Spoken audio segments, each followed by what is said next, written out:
Friends, आज આપણે ફણસી ઢોકળી બનાવવાના છીએ। તો મેં આ ફણસીને ધોઈ અને આપણે સાઈડમાં રાખીશું, પછી આપણે એનો લોટ બાંધીશું। એક બાઉલમાં 1 કપ ચણાનો લોટ, અડધો કપ ઘઉંનો લોટ, અજમો, ચપટી હળદર, મરચું પાવડર, ધાણા જીરું પાવડર, થોડા ધાણા, સ્વાદ મુજબ મીઠું,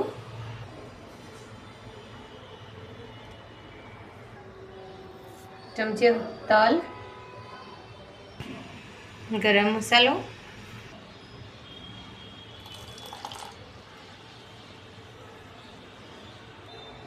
થોડો લીંબુનો રસ નાખી અને આપણે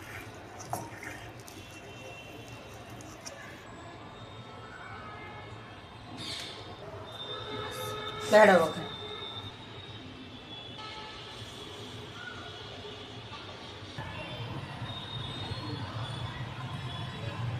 આ રીતે ઢોકળી આપણે નાની નાની બધી ઢોકળી બનાવી લઈશું।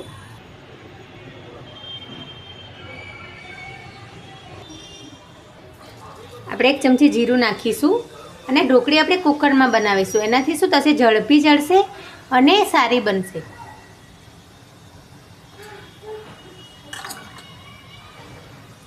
એક અડધી ચમચી હિંગ, આદુ મરચાં લસણ આ રીતે થોડું સંતળાવા દેવાનું।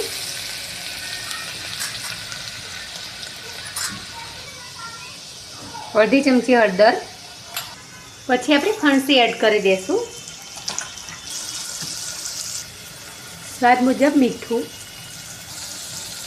મરચું પાવડર અને થોડું ધાણા જીરું। આનાથી ખૂબ જ સરસ ટેસ્ટ આવે છે ફ્રેન્ડ। આ બધું આપણે મિક્સ કરી લઈશું સારી રીતે। થોડી વાર એને કૂક થવા દેવાનું છે આપણે, એટલે ફણસી થોડી કૂક થવા લાગશે।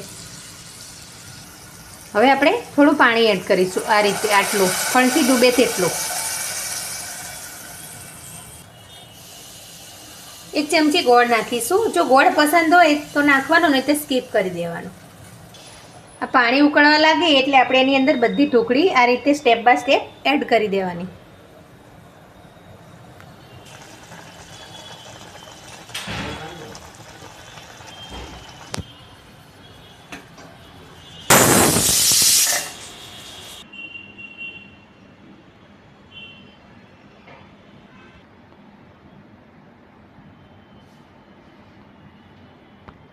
તૈયાર છે આપણી ગવાર ઢોકળી ફ્રેન્ડ્સ। ખૂબ જ ટેસ્ટી બની હતી। એકવાર જરૂરથી આ રીતે ટ્રાય કરજો ને વિડીયો ગમે